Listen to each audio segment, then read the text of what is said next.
നിങ്ങളോടുള്ള ഓർഡർ ചോദിക്കുന്നതിൽ ചെറിയൊരു ആഗ്രഹവും കൂടി ഉണ്ട്. ഇതുവരെ ഞാൻ എന്തൊരാഗ്രഹം പറഞ്ഞാലും ഈ ഒരു കണ്ണൻ എനിക്ക് സാധിപ്പിച്ച് തന്നിട്ടുണ്ട്. എനിക്കൊരാഗ്രഹവും കൂടി ഉണ്ട്, അതും കൂടി നിങ്ങളെ. നമസ്കാരം. ജസ്ന സലീം എന്ന ഉഡായിപ്പ് സ്ത്രീ ഇപ്പൊ നാഴികയ്ക്ക് 40 വട്ടം പറഞ്ഞുകൊണ്ടിരിക്കുന്ന ഒരു വാചകമുണ്ട്: എനിക്ക് മതമില്ല, ഞാൻ മതമില്ലാത്ത പെൺകുട്ടിയാണ്. മതമില്ലാത്ത ജസ്ന സലീം എന്നായിരിക്കും ഇനി ഞാൻ അറിയപ്പെടാൻ പോകുന്നത്. ആരും എന്നെ മുസ്ലിം സ്ത്രീ എന്ന് വിളിക്കണ്ട. അങ്ങനെ വിളിക്കുന്നത് എനിക്ക് ഇഷ്ടമല്ല. കാരണം ഞാൻ മുസ്ലിം അല്ല, എനിക്ക് മതമില്ല, എനിക്കൊന്നും തന്നെയില്ല. ഞാൻ തട്ടം ഉപേക്ഷിക്കാൻ പോവാണ്. അപ്പൊ ഇത്രയൊക്കെ പറഞ്ഞിട്ടുണ്ടെന്നുണ്ടെങ്കിലും ജസ്ന സലീം ഇപ്പോഴും ജീവിച്ചുകൊണ്ടിരിക്കുന്നത് മതം വിറ്റിട്ടാണ്. അല്ലെന്നുണ്ടെങ്കിൽ മതവിശ്വാസികളുടെ കണ്ണിൽ പൊടിയിട്ട് മറ്റുള്ള മതത്തെ തള്ളിപ്പറഞ്ഞ് അവരുടെ കയ്യിൽ നിന്ന് കിട്ടുന്ന പൈസ വാങ്ങിച്ചെടുത്തിട്ടാണ് ജസ്ന സലീം ഇപ്പോഴും ജീവിച്ചുകൊണ്ടിരിക്കുന്നത്. അപ്പൊ ഇത്രയും ദിവസം ജസ്ന സലീം നാഴികയ്ക്ക് 40 വട്ടം ഉരുവിട്ടുകൊണ്ടിരുന്ന വേറൊരു കാര്യമുണ്ട്. എല്ലാ ഇന്റർവ്യൂവിലും നോക്കിക്കഴിഞ്ഞാൽ അതിനകത്തെല്ലാം ഈ ഒരു ഡയലോഗ് പറയുന്നുണ്ട്: ഞാൻ എൻ്റെ അച്ഛനും അമ്മയ്ക്കും വീട് വെച്ച് കൊടുത്തു. വീട് വെച്ച് കൊടുത്തത് എങ്ങനെയാണ്? കൃഷ്ണന്റെ പടം വരച്ച്. അപ്പോൾ അത് കേൾക്കുമ്പോൾ എല്ലാവർക്കും ഒരു സന്തോഷവും ഒരു സിമ്പതിയും തോന്നണമല്ലോ. കാരണം അച്ഛനും അമ്മയ്ക്കും വീട് വെച്ച് കൊടുത്ത മകൾ. ഇപ്പോ എന്നാൽ ആ റൂട്ട് അങ്ങ് മാറ്റിയിട്ടുണ്ട്. വീടെല്ലാമായി ഇനിയിപ്പോ അച്ഛനെയും അമ്മയും മക്കയിലേക്ക് വിടണം. മക്കയിലേക്ക് വിടണമെന്നുണ്ടെങ്കിൽ എന്ത് വേണം? ആൾക്കാര് കൃഷ്ണന്റെ പടം വാങ്ങിക്കണം. അപ്പൊ അച്ഛനെയും അമ്മയും മക്കയിലേക്ക് വിടാൻ വേണ്ടിയിട്ടാണ് ഞാനിപ്പോ വരയ്ക്കുന്നത്, ഞാനിപ്പോ പടം വിൽക്കുന്നത് എന്നുള്ള ആ ഒരു ലേബൽ വെച്ചിട്ടാണ് ഇപ്പൊ ജസ്ന സലീം പൊക്കോണ്ടിരിക്കുന്നത്. അപ്പൊ ഇത് കേൾക്കുമ്പോൾ കുറേ ആൾക്കാർക്ക് സന്തോഷം വരും. ഓ, മാതാപിതാക്കളുടെ ആ ഒരു ആഗ്രഹം നടത്തി കൊടുക്കാൻ വേണ്ടിയിട്ട് പ്രയത്നിക്കുന്ന ഒരു മകള്, അങ്ങനെ ആയിരിക്കുമല്ലോ ജസ്ന സലീമിന്റെ ഇമേജ് വരുന്നത്. ഇവള് നല്ല ബുദ്ധിമതിയാണ്, നല്ല ഒന്നാന്തരം ബിസിനസ്സുകാരിയാണ്.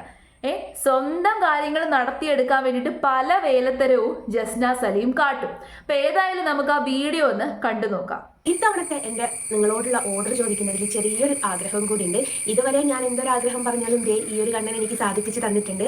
എനിക്കൊരാഗ്രഹവും കൂടി ഉണ്ട്, അതും കൂടി നിങ്ങളുടെ അടുത്തേക്ക് തുറന്നു പറയുകയാണ്. എനിക്ക് കിട്ടുന്ന ഓരോ ഫോട്ടോയുടെ ഓർഡർ കൊണ്ടും ഞാനൊരു കാര്യം ചെയ്ത് തീർക്കാൻ ആഗ്രഹിക്കുന്നുണ്ട്. മറ്റൊന്നുമല്ല, എൻ്റെ മാതാപിതാക്കളെ ഞാനിപ്പോൾ സേഫാക്കി, അവർക്കൊരു വീട് വെച്ച് കൊടുത്തു, അവരെ സേഫാക്കി. ഇനി അവർക്കുള്ള ഒരു ആഗ്രഹം കൂടി എനിക്ക് സാധിപ്പിച്ചു കൊടുക്കാനുണ്ട്. മറ്റൊന്നുമല്ല, അവരെ രണ്ടുപേരെയും ഹജ്ജിന് പറഞ്ഞേക്കുക എന്നുള്ളത്. അതും എനിക്ക് ഈ ഒരു കണ്ണൻ സാധിപ്പിച്ചു തരും എന്നുള്ള ഒരു വിശ്വാസത്തോടെയാണ്. നിങ്ങൾക്ക് ആർക്കെങ്കിലും എൻ്റെ കൂടെ നിൽക്കാൻ ആഗ്രഹമുണ്ടെങ്കിൽ ആരും ഒരു ഗ്രൂപ്പ് പോലും എനിക്ക് വെറുതെ തരാൻ താല്പര്യമില്ല. കാരണം ഞാൻ നയിച്ച് അതിൽ നിന്നും കിട്ടുന്ന വരുമാനത്തിൽ വേണം എൻ്റെ മാതാപിതാക്കളെ എനിക്ക് ഹജ്ജിന് പറഞ്ഞേക്കാൻ. അപ്പോൾ ചിലർക്ക് ഇതിൻ്റെതായ കമൻറ്റ് ഇടാനും ഇതിന് റിയാക്ഷൻ വീഡിയോ ഇടാനും വരും. കാരണം കണ്ണനെ വിട്ടിട്ട് ആർക്കെങ്കിലും ഹജ്ജിന് പോകാൻ പറ്റുമോ എന്നുള്ളത്. കണ്ണൻ എന്ന് പറയുന്നത് എൻ്റെ ഒരു തൊഴിലാണ്. ഈ തൊഴിൽ ചെയ്തിട്ട് അതിൽ നിന്ന് അത് നല്ല മാന്യമായിട്ടുള്ള തൊഴിലാണ്. ആ മാന്യത മതി എൻ്റെ മാതാപിതാക്കൾക്ക് ഹജ്ജിന് പോകാൻ വേണ്ടിയിട്ട്. പിന്നെ നിങ്ങളുടെ കണ്ണിൽ കാണുന്ന കുറ്റങ്ങളും തെറ്റുകളും ഒരിക്കലും എനിക്ക് കൊള്ളാം. ഒന്നിലും വിശ്വാസമില്ലാത്ത, ഒരു മതത്തിലും വിശ്വാസമില്ലാത്ത, മതമില്ലാത്ത, ഇത്രയും നാള് മുസ്ലിം ആയിരുന്നു, ഇപ്പൊ മുസ്ലിം അല്ല, മതമില്ലാത്ത ജസ്ന സലീം എന്തിനാണ് മാതാപിതാക്കളുടെ വിശ്വാസത്തിന് വേണ്ടിയിട്ട് പൈസ മുടക്കുന്നത്? അങ്ങനെ പൈസ മുടക്കേണ്ട കാര്യമൊന്നും ഇല്ലല്ലോ. അപ്പൊ അതിൽ തന്നെ ഉണ്ട് ഇവളുടെ ഉടായ്പ്. മാതാപിതാക്കളെ മക്കയിലേക്ക് പറഞ്ഞു വിടാനാണെന്നാണ് ഇപ്പൊ പറയുന്നത്. ദൈവത്തിനറിയാം എന്തുദ്ദേശത്തോടു കൂടിയിട്ടാണെന്ന്. എന്നാലും ഇത്രയൊക്കെ ആയിട്ടും ഇവൾ ഉടായിപ്പാണ്, മറ്റുള്ളവരെ പറ്റിക്കുകയാണ്, ഹിന്ദുക്കളെ പറ്റിക്കുവാണ് എന്നൊക്കെ എല്ലാവർക്കും പിടികിട്ടിയതാണ്. നാട് നീളെ എല്ലാവരും ഈ കാര്യം അറിഞ്ഞതാണ്. ഇത്രയും നാളും തലേ പൊക്കിക്കൊണ്ട് നടന്നവരൊക്കെ ഇപ്പൊ എടുത്ത് താഴെ ഇട്ടു. ഇത്രയൊക്കെ വിഷയങ്ങൾ ഉണ്ടായിട്ടും പിന്നെയും ഇവളുടെ കയ്യിൽ നിന്നൊക്കെ പണം വാങ്ങിക്കുന്നവരെ സമ്മതിക്കണം, നമിച്ചു. ഇങ്ങനെ വിഡ്ഢികളാകരുത്. മനുഷ്യന്മാരായി കഴിഞ്ഞാൽ കുറച്ചും കൂടി ഒരു ബുദ്ധിയും വിവരത്തോടു കൂടിയിട്ടും ഒക്കെ ചിന്തിച്ച് പ്രവർത്തിക്കുക. എന്തിനാ നിങ്ങളിങ്ങനെ വിഡ്ഢികളാകുന്നത്? അതും 5000 രൂപ മുടക്കിയിട്ടാണ്. ആ പടത്തിന് 5000 രൂപ മൂല്യമുണ്ടെന്ന് പറഞ്ഞു കഴിഞ്ഞാൽ ആരെങ്കിലും വിശ്വസിക്കുമോ? അതിനകത്തെ കണ്ണനെ നിങ്ങളൊന്ന് നോക്ക്. വെണ്ണ കട്ട് തിന്നുന്ന ഉണ്ണിക്കണ്ണനാണ്. ഉണ്ണിക്കണ്ണൻ എന്ന് പറയുമ്പോൾ ഉണ്ണിക്കണ്ണൻ അത്രയും ചൈതന്യവും സൗന്ദര്യവും ഒരു വാത്സല്യവും ഒക്കെ നമുക്ക് തോന്നും ആ ഒരു പടത്തിൽ കണ്ടു കഴിഞ്ഞാൽ. എക്സാക്റ്റ് ആയിട്ട് ഒരു ദൈവത്തിന്റെ പടം എന്ന് പറയുമ്പോൾ അതിനകത്ത് എല്ലാ ചൈതന്യവും ഉണ്ടായിരിക്കണം. എങ്കിൽ മാത്രമേ നമുക്കത് ദൈവത്തിന്റെ പടം എന്നുള്ള രീതിയിൽ കൺസിഡർ ചെയ്യാൻ വേണ്ടിയിട്ട് പറ്റത്തുള്ളൂ.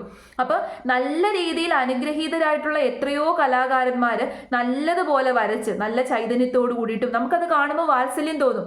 ആ കണ്ണനെ നമുക്ക് കയ്യിലോട്ട് എടുക്കാൻ വേണ്ടിയിട്ട് തോന്നും. ആ വാത്സല്യത്തോടു കൂടിയിട്ടും അത്രയും ചൈതന്യത്തോടു കൂടിയിട്ടും കണ്ണനെ വരയ്ക്കുന്ന എത്രയോ കലാകാരന്മാരുണ്ട്.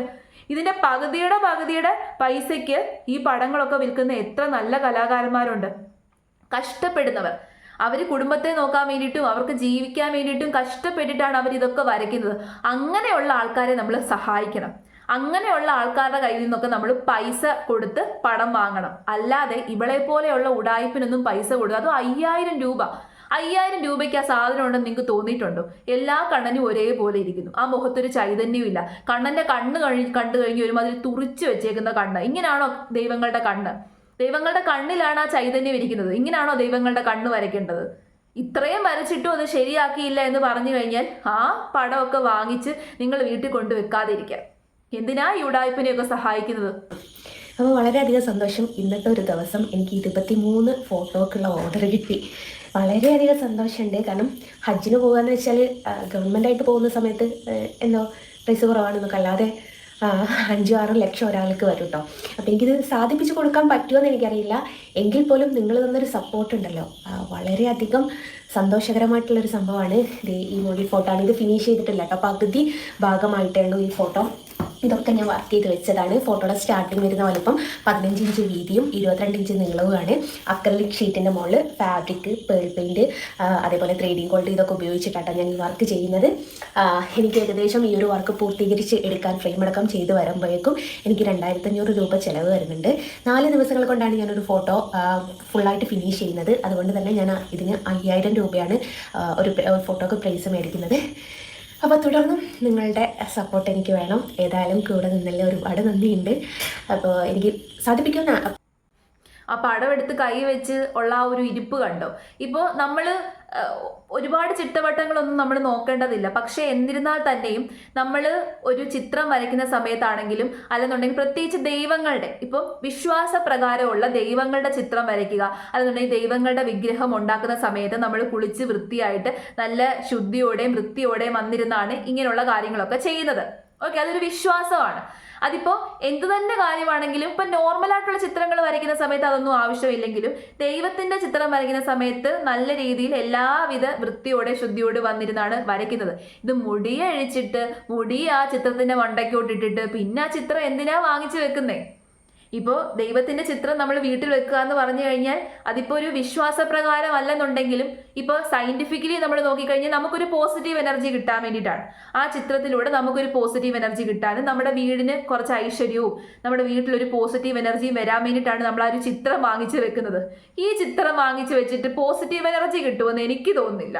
കാരണം നല്ല വൃത്തിയായിട്ടാണല്ലോ ആ ചിത്രം വരയ്ക്കുന്നത്. ഒന്നാമത്തെ കാര്യം, ചിത്രത്തിന് കാണാൻ ഭംഗിയില്ല.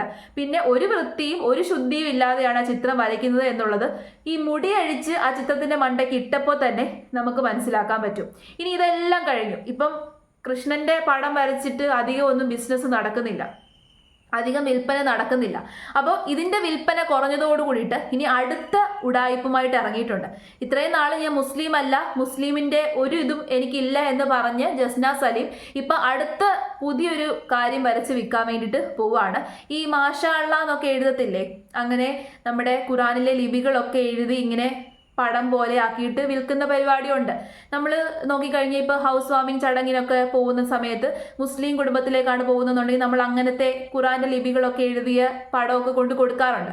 അപ്പം അതേപോലെ മാഷാ അള്ളാ എന്ന് എഴുതിയ ഫോട്ടോ അവൾ വരച്ച് വിൽക്കാൻ വേണ്ടിയിട്ട് പോവാണത്രേ ഇനി. അപ്പം ആ ഒരു വീഡിയോയും കൂടി നമുക്കൊന്ന് കാണാം. അതിലൂടെ എനിക്ക് എൻ്റെ ഉമ്മാനെയും വാപ്പാനെയും ഹജ്ജിന് പറഞ്ഞേക്കാൻ താല്പര്യമുണ്ട് എന്നൊക്കെ പറഞ്ഞ സമയത്ത് കുറച്ച് സഹോദരന്മാർ എന്നെ കോൺടാക്ട് ചെയ്തു, മാഷാ അള്ളാ ചെയ്തു തരുമെന്ന് ചോദിച്ചിട്ട്. മാഷാ അള്ളാ ചെയ്തു തരുന്നതിന് എനിക്ക് വിരോധമൊന്നുമില്ല, എൻ്റെ അടുത്ത് ഡെമോ കാണിക്കാനും കാര്യങ്ങളൊന്നുമില്ല. ജസ്റ്റ് ഞാൻ വീട്ടിൽ നോക്കിയതൊന്ന് പഴയത് പണ്ട് ഒരു 3-4 വർഷങ്ങൾക്ക് മുമ്പേ ഞാൻ ചെയ്തു വെച്ചതാട്ടോ ഇത്. അപ്പം ഒരു കാര്യം പ്രത്യേകിച്ച് പറയാണ്, നിങ്ങൾക്ക് ഷോപ്പിൽ നിന്ന് 250-300 രൂപ തൊട്ടിട്ട് മാഷാ അള്ളാ കിട്ടും. പക്ഷെങ്കിൽ ഞാൻ വർക്ക് ചെയ്ത് ആയി വരുമ്പോഴേക്കും 3000 രൂപ വരും. അത് നിങ്ങൾക്ക് ഉൾക്കൊള്ളാൻ പറ്റുമെന്നുണ്ടെങ്കിൽ നിങ്ങൾ ഓർഡർ തന്നോളൂ, വിരോധമൊന്നുമില്ല. പിന്നെ ഫ്രെയിം ഇതൊന്നുമില്ല കേട്ടോ, ഇവിടെ ഫ്രെയിം 1.25 ഇഞ്ചിൻ്റെ ഫ്രെയിമാണ് ഇടുക. അക്രലിക് ഷീറ്റിൻ്റെ മുകളിലാണ് വരയ്ക്കുന്നത്. കുറച്ച് കോസ്റ്റ്ലി ആയിട്ട് വരും, നമ്മൾ ഹാൻഡ് മെയ്ഡ് ആയതുകൊണ്ട് കുറച്ച് കോസ്റ്റ്ലിയാണ്. അപ്പം നിങ്ങൾക്ക് ആ 3000 രൂപ അഫോർഡബിൾ ആണ് എന്ന് വെച്ചാൽ 3000 രൂപ വരും ഇങ്ങനത്തെ ഒരു ഫോട്ടോ ചെയ്യാൻ വേണ്ടിയിട്ട്. ഞാൻ പറഞ്ഞല്ലോ ഇതെല്ലാം ഫ്രെയിം വരിക 1.25 ഇഞ്ചിൻ്റെ ഫ്രെയിമാണ് വരിക. അപ്പം നിങ്ങൾക്കത് ഉൾക്കൊള്ളാൻ പറ്റുന്നുണ്ടെങ്കിൽ നിങ്ങൾ എനിക്ക് ഓർഡർ തന്നോളൂ. ഞാൻ ഇതിൻ്റെതായ എൻ്റെ വാട്സപ്പ് നമ്പർ തരാം. വാട്സപ്പിൽ കാര്യം പറഞ്ഞിട്ട് മെസ്സേജ് അയച്ചാൽ മാത്രമേ മറുപടി കിട്ടുള്ളൂ കേട്ടോ. അപ്പോൾ ഇതും വെച്ച് ഷോപ്പിൽ വെച്ച് കമ്പയർ ചെയ്യുന്ന ആൾക്കാരാണെങ്കിൽ നിങ്ങൾ അവിടെ കമ്പയർ ചെയ്ത് നിന്നോളൂ. കഷ്ടം തന്നെ. എന്നാൽ ഇവളോടൊക്കെ പോയി ഇതിൻ്റെയൊക്കെ എൻക്വയറി നടത്തുന്നവരോട് എനിക്ക് പുച്ഛം തോന്നുന്നത്. എന്ത് കാര്യത്തിനാ ഇവളുടെ അടുത്തൊക്കെ പോയി എന്തിനാ ഇതൊക്കെ ഇത് ചെയ്യുന്നത്? അതുമല്ല 2500 രൂപ ആ ഒരു പടത്തിന്. ഞാൻ എൻ്റെ ബെസ്റ്റ് ഫ്രണ്ടിൻ്റെ ഹൗസ് വാമിങ് ചടങ്ങിന് ഇതുപോലെ ഒരു പിക്ചർ നോക്കിയിരുന്നു. അപ്പം ഞങ്ങളുടെ അടുത്തുള്ള വലിയൊരു കടയാണ്. ആ കടയിൽ അത്യാവശ്യം ഇങ്ങനെ ഗിഫ്റ്റ് ഐറ്റം ഒക്കെ വിൽക്കുന്ന കടയാണ്. അപ്പം ഞാൻ അവിടേക്ക് പോയി. അപ്പോൾ അവിടേക്ക് പോയപ്പോൾ എൻ്റെ ബെസ്റ്റ് ഫ്രണ്ട് ഒരു മുസ്ലിമാണ്. അപ്പോൾ അവളുടെ വീട്ടിൽ ഇങ്ങനെ ഒരു കാര്യം കൊടുക്കാമെന്നാണ് ഞാൻ ആദ്യം വിചാരിച്ചത്. അപ്പം ഞാൻ അവിടെ പോയി ഇങ്ങനെ ഗിഫ്റ്റ് നോക്കുമ്പോൾ ആ ഒരു കടയിൽ ഇതിൻ്റെ ഒത്തിരി പിക്ചറുണ്ട്. എനിക്ക് ഖുറാൻ്റെ കാര്യങ്ങളൊന്നും അറിയാത്തത് കൊണ്ടും ആ ലിപികൾ എന്തുവാണെന്ന് അറിയാത്തത് കൊണ്ടും ഇങ്ങനെ മാഷാ അല്ലാ എന്ന് എഴുതിയതും പിന്നെ വേറെ കുറേ ഗ്രീറ്റിങ്സ് ഒക്കെ എഴുതിയ പിന്നെ ഖുറാൻ്റെ കുറേ വരികളൊക്കെ എഴുതിയ കുറേ പിക്ചറുകളുണ്ട്. അപ്പം ഞാൻ ആ പിക്ചറുകളൊക്കെ നോക്കി ഇതിനെക്കാട്ടിൽ വളരെ മനോഹരമായിട്ട് ഫ്രെയിം ചെയ്ത് നല്ല വൃത്തിയായിട്ട് ചെയ്തേക്കുന്നത് നല്ല മനോഹരമായിട്ടുള്ള ഒത്തിരി പിക്ചർ. ആ പിക്ചറിനൊക്കെ 600ഉം 700ഉം 1000 രൂപയ്ക്ക് അപ്പുറം പോയിട്ടില്ല. അപ്പോൾ അതിന് താഴെയൊക്കെ നല്ല വൃത്തിയോടെ കൂടിയിട്ടുള്ള നല്ല ബെസ്റ്റ് ക്വാളിറ്റി പിക്ചറുകൾ ഞാൻ കണ്ടിട്ടുണ്ട്. അപ്പോൾ ഞാൻ അതിൻ്റെ വില ചോദിച്ചത് കൊണ്ട് എനിക്കറിയാം ആ വില അല്ലെങ്കിൽ ആ പിക്ചർ എവിടെ നിൽക്കുന്നു, ഇവള് വരച്ച് വെച്ചേക്കുന്നു അതെവിടെ നിൽക്കുന്നു. അതിനൊക്കെ 1000 രൂപയെ താഴെ കിട്ടും. ഇപ്പം അതിനെക്കാട്ടി വില കൂടുതലുള്ള ഉണ്ടായിരിക്കാം. പക്ഷെ നമ്മൾ വില കൊടുത്ത് വാങ്ങിക്കുമ്പോൾ നല്ലത് വാങ്ങിക്കുന്നതല്ലേ നല്ലത്. ഈ 2500 രൂപയൊക്കെ വില കൊടുത്ത് നമ്മളൊരു പിക്ചർ വാങ്ങിക്കുന്ന സമയത്ത് നമ്മുടെ വീട്ടിൽ കൊണ്ട് തൂക്കാനാണ്. വീടിന് ഐശ്വര്യം വരണം, സന്തോഷം വരണം എന്നുള്ള ആ ഒരു വിശ്വാസത്തിലാണ് നമ്മൾ തൂക്കുന്നത്. അപ്പോൾ ഇത്തരത്തിൽ ദൈവികതയുള്ള അല്ലെങ്കിൽ വിശ്വാസപ്രകാരമുള്ള ചിത്രങ്ങൾ വരയ്ക്കുമ്പോൾ അതിനോട് എന്തെങ്കിലുമൊക്കെ വിശ്വാസം ഉള്ളവരുടെ കയ്യിൽ നിന്ന് വാങ്ങിക്കുന്നതായിരിക്കും നല്ലത്. ഒരു വിശ്വാസവും ഇല്ലാത്ത ജസ്നയുടെ കയ്യിൽ നിന്ന് ഇതൊക്കെ വാങ്ങിച്ചുകൊണ്ട് നമുക്കൊരു പ്രയോജനം ഉണ്ടാകാനും പോകുന്നില്ല, നമ്മുടെ വീടിന് പോസിറ്റീവ് എനർജി കിട്ടാനും പോകുന്നില്ല. അപ്പൊ എന്തിനാ ഇവളുടെയൊക്കെ ഈ പിക്ചർ വാങ്ങിക്കാൻ നിൽക്കുന്നത്? ഉടായ്പ മനസ്സിലായോ? ഓരോരോ ഉടായ്പകൾ പരീക്ഷിച്ച് നോക്കുവാണ്. ഇത്രയും നാളും എടുത്തിരുന്ന ബുദ്ധിയൊന്നും ഇപ്പൊ ശരിക്കും അങ്ങോട്ട് നടക്കുന്നില്ല. അങ്ങനെ നടക്കാതെ വന്നപ്പോ ഇനിയിപ്പൊ പല മാർഗങ്ങൾ ഇവളെ പോലെയുള്ളവർ ഉപയോഗിക്കും, ഉറപ്പായിട്ട് ഉപയോഗിക്കും. നിങ്ങൾ കണ്ടോ, ഇനിയിപ്പോ പല പല പുതിയ പുതിയ അടവുകളുമായിട്ട് ഇറങ്ങും. അപ്പം നമ്മൾ ഇത് തിരിച്ചറിഞ്ഞിട്ട് ഇവളുടേതൊക്കെ ഈ സാധനമൊക്കെ വാങ്ങിക്കാതെ ഇരിക്കാം. ഒട്ടും വിശ്വാസം ഇല്ലാത്തവരുടെ കയ്യിൽ നിന്ന് എന്തിനാ ഇതൊക്കെ വാങ്ങിക്കുന്നേ? ഇപ്പം വിശ്വാസപ്രകാരമുള്ള കാര്യങ്ങൾ വിശ്വാസമുള്ളവരിൽ നിന്ന് വാങ്ങിക്കുന്നതായിരിക്കും നമുക്ക് പ്രയോജനം ചെയ്യുക.